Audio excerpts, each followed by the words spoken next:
आज तक नहीं पता कि कंपनी टर्मिनेट करने के बजाय रेजिग्नेशन लेटर क्यों डलवाती है। एक मैनेजर की इतनी हिम्मत हो जाती है कि पुराने से पुराने एम्प्लॉय को ये बोल दिया जाता है कि कल से मुझे इसकी शक्ल नहीं दिखनी चाहिए। फीमेल एम्प्लॉयज़ को कुछ ना कुछ ट्रिक्स प्ले करके निकाल दिया जाता है। गलती क्या है? सिर्फ वो प्रेग्नेंट हो गई है। जो एम्प्लॉयज़ बटरिंग करते हैं उनका प्रमोशन हो जाता है, और जो मेहनत करते चले जाते हैं वो 100% परफॉर्मेंस देने के बाद भी निकाल दिए जाते हैं। Hello everyone, welcome to our channel sharks of law. आज का टॉपिक है बेसिक्स ऑफ कॉर्पोरेट वर्ल्ड। कुछ बेसिक्स जो बहुत क्लियर होने चाहिए हमें कॉर्पोरेट वर्ल्ड में एंटर करने से पहले। सो लेट्स अंडरस्टैंड दोस। देखिए, जितनी ज़रूरत एक एम्प्लॉय को जॉब की है उतनी ही ज़रूरत एक एम्प्लॉयर को एम्प्लॉय की है। जो हमारा कॉन्स्टिट्यूशन है वो एम्प्लॉयर और एम्प्लॉय को दोनों को इक्वल राइट्स ग्रांट करता है। तो कंपनी जो है वो सिर्फ आपको 3 ग्राउंड्स पे टर्मिनेट कर सकती है। पहला है मिसकंडक्ट, मतलब कि कोई ऐसा आपने काम कर दिया हो कि उनको कमेटी बिठानी पड़ जाए, डिसिप्लिनरी एक्शन आपके अगेंस्ट लेना पड़ जाए, या फिर आपने कुछ फीमेल के साथ छेड़छाड़ कर दिया है, डेटा ब्रीच कर दिया है, कॉन्फिडेंशियलिटी लूज कर दी है, उस केस में होता है मिसकंडक्ट। और इसके चलते कंपनी आपको तुरंत निकाल सकती है बिना किसी नोटिस के। सेकेंड रीज़न होता है आपका परफॉर्मेंस इशू।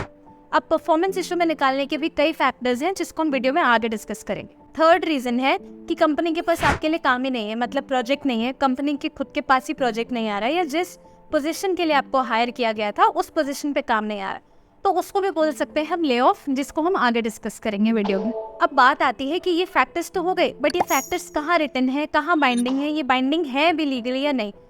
तो हम समझते हैं कुछ इंपॉर्टेंट डॉक्यूमेंट्स जो हमारे ज्वाइनिंग प्रोसीजर से पहले और ज्वाइनिंग के बाद ज़रूरी होते हैं। तो पहला होता है लेटर ऑफ इंटेंट, जो कि मोस्टली कंपनीज नहीं भी इशू करती हैं। ये सिर्फ एक नॉन बाइंडिंग डॉक्यूमेंट है, आप समझ सकते हैं कि जो कंपनी इशू करेगी कैंडिडेट को, जिसमें वो सिर्फ अपना इंटेंट बता रही है, अपना इंटेंट शो कर रही है कि वो आपको हायर करना चाहते हैं। इसके चलते वो आपसे कुछ डॉक्यूमेंट्स मांग लेते हैं वेरिफिकेशन पर्पस के लिए कि आप अपना पुरानी कंपनी का सैलरी स्लिप दे दीजिए, बैंक अकाउंट वेरिफिकेशन करवा लीजिए, इस तरीके का वेरिफिकेशन।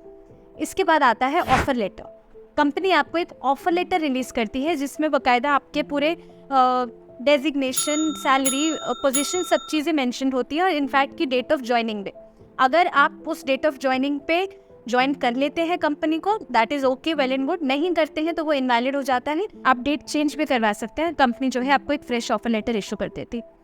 जब आप कंपनी ज्वाइन कर लेते हैं तो कंपनी आपको इशू करती है एक अपॉइंटमेंट लेटर, या ज्वाइनिंग लेटर बोल सकते हैं आप इसको। अभी ज्वाइनिंग लेटर और अपॉइंटमेंट लेटर क्या है, ध्यान से समझते हैं, बहुत क्रूशियल डॉक्यूमेंट है। ज्वाइनिंग लेटर और अपॉइंटमेंट लेटर एक ऐसा डॉक्यूमेंट है जो आपके एम्प्लॉयमेंट के पूरे टर्म्स एंड कंडीशंस को गवर्न करता है।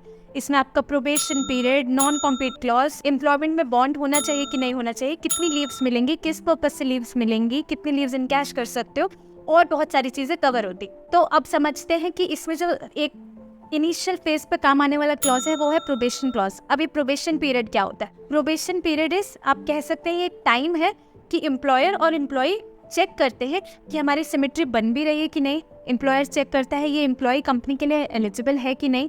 एम्प्लॉय को थोड़ा टाइम मिल जाता है देखने समझने के लिए कि मैं इस कंपनी के एनवायरनमेंट में, एटमॉस्फेयर में एडजस्ट हो पाऊंगा कि नहीं। जनरली ये हर कंपनी का डिफर करता है, बट जो स्टैंडर्ड टाइम देखा गया है वो रहता है प्रोबेबली 6 मंथ्स का।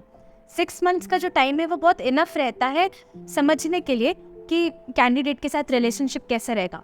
अब प्रोबेशन पीरियड के भी अलग अलग फैक्टर्स होते हैं, जिसमें कि कई कंपनीज प्रोबेशन पीरियड में भी अगर कभी एम्प्लॉय को निकालना हो तो कुछ कंपनीज प्रेफर करती हैं without notice, I mean immediate निकाल सकती है वो। कुछ कंपनीज प्रेफर करती है 1 वीक का नोटिस, और सिमिलरली ये इम्प्लाई होता है एम्प्लॉयज़ को। प्रोबेशन पीरियड का नोटिस पीरियड उतना इफेक्ट नहीं करता है। इसके बाद समझते हैं कि प्रोबेशन पीरियड में जो बेनिफिट्स हैं वो सारे बेनिफिट्स एम्प्लॉयज़ को नहीं मिलते हैं। बहुत कम बेनिफिट्स, बहुत जनरल से बेनिफिट्स मिलते हैं, बोल सकते हैं कि सिक लीव वगैरह टाइप के बेनिफिट्स मिल जाते हैं। इसके बाद होता है कन्फर्मेशन। अगर 6 मंथ्स के टाइम पीरियड के बाद कंपनी फील्स कि आप एलिजिबल हो, ये रिलेशनशिप हम लॉन्ग टर्म तक कंटिन्यू कर सकते हैं, तो कंपनी आपको देती है कन्फर्मेशन लेटर। कन्फर्मेशन लेटर लेना उतना ही ज़रूरी है जितना अपॉइंटमेंट लेना है, बिकॉज यही एक डॉक्यूमेंट है जो आपको शो करता है कि अब आप कंपनी में कंफर्म हो चुके हैं। उसके बाद हम बात करते हैं नॉन कॉम्पीट क्लॉज की। ये एक टर्म है एम्प्लॉयमेंट एग्रीमेंट का। तो अब नॉन कॉम्पीट, कंपनी ने तो क्लॉज डाल दिया कि non compete and non solicitation, जो कि मेंशन करता है कि 2 साल या 3 साल तक या कोई भी एक पर्टिकुलर टाइम फ्रेम तक आप कंपनी के सिमिलर बिजनेस को ज्वाइन नहीं कर सकते हो, किसी कॉम्पिटिटर को ज्वाइन नहीं कर सकते हो। या फिर जब आप कंपनी छोड़ देंगे तो आप यहाँ के किसी एम्प्लॉय को पोच नहीं कर सकते। पोच करना ना करना कहीं हद तक एथिकल भी है कि आप नहीं कर सकते हो, बट इन केस कोई खुद से ही वो कंपनी चेंज करना चाह रहा है कोइंसिडेंटली या फिर नहीं भी तो सेम कंपनी में ज्वाइन कर रहा है, तो उससे आपका कोई लेना देना नहीं। दूसरी चीज़ नॉन कॉम्पिटिशन। ऑब्वियसली आप कॉम्पिटिटर को ज्वाइन कर सकते हो। इंडिया का कोई ऐसा लॉ नहीं है जो इस बारे में बात करता हो कि आपको रोकता हो आपके फ्री चॉइस ऑफ ट्रेड से या आपके काम करने की फ्रीडम से, वो किसी भी तरीके से प्रोहिबिट या रिस्ट्रिक्ट करता।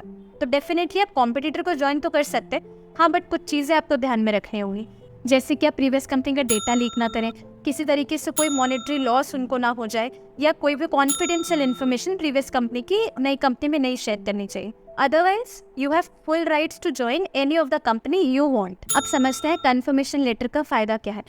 कन्फर्मेशन लेटर जैसे ही आपको मिलता है आप एलिजिबल हो जाते हो कि आपको कोई इमीडिएटली टर्मिनेट नहीं कर सकता।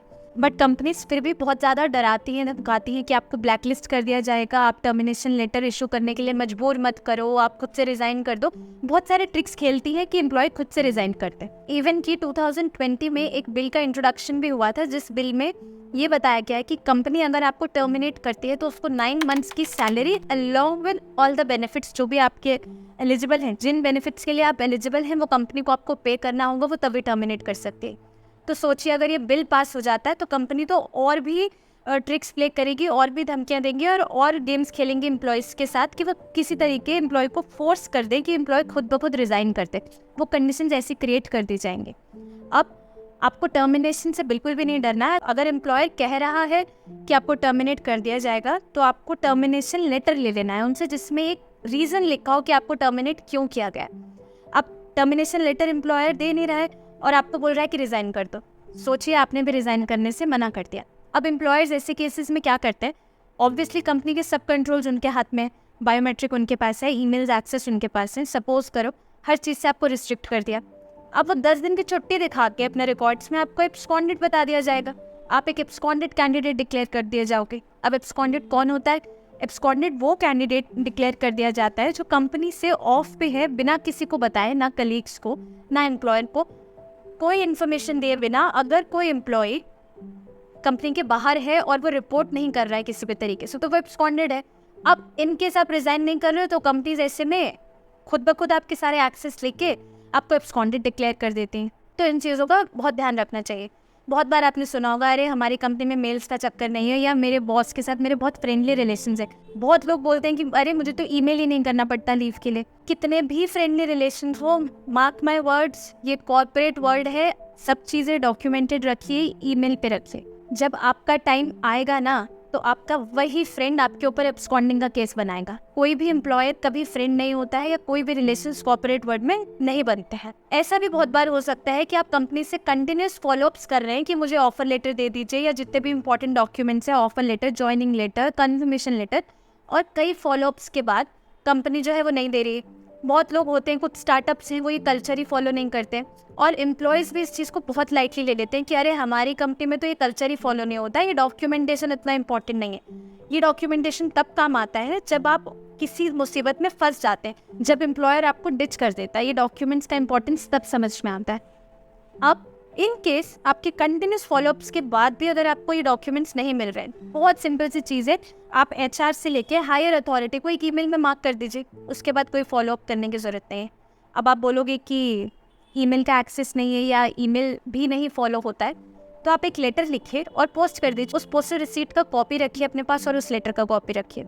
अगर कंपनी आपके साथ एब्यूज़ करती है, किसी तरीके से मिसबिहेव करती है, तो ऑब्वियसली आप लेबर कमिश्नर कोर्ट में भी अप्रोच कर सकते हैं। जो लेबर कोर्ट कमिश्नर है वो सारे फैक्टर्स को ध्यान में रखती है, और 99% ऑफ द केसेस जो है वो एम्प्लॉयज़ के फेवर में ही सेटल होते हैं। रीज़न, वो लेबर कोर्ट्स ये समझती हैं कि एम्प्लॉय को कितना हैरेस किया जा रहा होगा, और कोई भी कंपनी खुद से भी लेबर कोर्ट नहीं जाना चाहती है अनटिल एंड अनलेस कोई बहुत ज़्यादा ही मॉनिटरी, कोई बहुत बड़ा मॉनिटरी टर्म ना फंसा। कोई भी कंपनी अपनी रेपुटेशन को स्टेक पे नहीं लगाएगी। तो अब हम बात करते हैं जो हमने डिस्कस किया था कि परफॉर्मेंस अच्छी नहीं है और कंपनी आपको निकाल सकती है, टर्मिनेट कर सकती है। उसके भी कुछ प्रोसीजर्स होते हैं। इलीगल टर्मिनेशन उस केस में भी कंपनी नहीं कर सकती है। कंपनी ने पहले कभी आपको वार्निंग दिया हो, पीआईपी इशू किया हो, उसके बाद भी कुछ हफ्तों का, कुछ एक महीने का टाइम दिया हो परफॉर्मेंस को सुधारने के लिए, तो वो एक प्रॉपर प्रोसीजर होगा जब टर्मिनेट करेगी कंपनी, कि कंपनी ने आपको इनफ टाइम दे दिया है आपके परफॉर्मेंस के लिए, कुछ ईमेल्स में वार्निंग्स हैं, कुछ वर्बल वार्निंग्स हैं, कुछ पीआईपी इशू किया, तो कंपनी अपने पार्ट पे राइट है कि वो आपको टर्मिनेट कर सकती है। अब दूसरी चीज़ ये है कि कंपनी के पास आपके लिए काम नहीं है। इन केसेस में कंपनी क्या करती है, इन केसेस में कंपनी जो है वो ले ऑफ कर देती है। ध्यान रखिए, there is a difference between termination and layoff. Termination है कि कंपनी ने परमानेंटली पूरी तरीके से आपको कंपनी से निकाल ही दिया, और ले ऑफ उस कंडीशन में यूज़ किया जाता है कि कंपनी के पास काम नहीं है, स्टिल कंपनी के पेरोल पे आप हो, बट उस ड्यूरेशन के टाइम पे कंपनी आपको 50% ऑफ योर बेसिक पे आपको कंपनी देती है, और 90 डेज की ले ऑफ के बाद वो प्रॉपर आपका टर्मिनेशन का प्रोसीजर फॉलो करती है। तो ये डिफरेंस है टर्मिनेशन और lay off. So now let's understand कि हमेशा ऐसा नहीं होगा कि एम्प्लॉयर या कंपनी ही फॉल्ट पे होगा। कंपनी भी आपको पे कर रही है तो ऑब्वियसली वो चैरिटी करने तो बैठी नहीं है, तो वो भी एक्सपेक्ट करेंगे आपका परफॉर्मेंस, आपका डिसिप्लिन। तो कुछ भी स्टेप लेने से पहले अपने आप को एनालाइज करो कि आपके पार्ट पे तो गलती नहीं है। आपके पार्ट पे अगर गलती नहीं है, then you are free to go to labour court, you are free to take any legal action, जो भी आपको ठीक लगे। So these were some basic insights जो जानना बहुत ज़रूरी है किसी भी एम्प्लॉयर के लिए या एम्प्लॉय के लिए, या कोई भी कंपनी ज्वाइन करने से पहले। आई होप ये वीडियो आप सबको पसंद आया होगा। Do share with all your friends and please do like, share and subscribe our channel. Thank you, see you in the next video.